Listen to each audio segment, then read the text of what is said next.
এক বৃদ্ধ বাবা প্রতিদিন ফজরের নামাজের শেষে মসজিদের দরজায় এসে বসে থাকতেন। লোকেরা ভাবত, ভিক্ষা করেন নাকি? না, তিনি কাউকে কিছু চাইতেন না, শুধু তাকিয়ে থাকতেন আকাশের দিকে। একদিন ইমাম সাহেব জিজ্ঞাসা করলেন, চাচা, আপনি এখানে কেন বসে থাকেন? বৃদ্ধ কাপা গলায় বললেন, আমার ছেলে বিদেশে থাকে, অনেক ব্যস্ত, অনেক দিন কথা বলে না।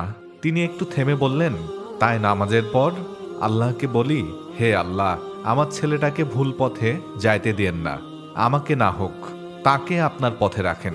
সেদিন রাতে হঠাৎ তার ফোন বেজে উঠল। স্ক্রিনে লেখা বাবা কলিং।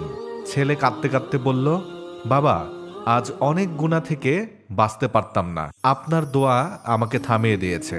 বৃদ্ধ বাবা চোখের পানি মুছে বললেন, বাবা, আমি তোমার জন্য কিচ্ছু করতে পারিনি, শুধু আল্লাহর কাছে তোমাকে আমানত রেখেছি। মনে রাখবেন, মা বাবার দোয়া কখনো শব্দে হারায় না, আল্লাহর কাছে পৌঁছে যায়।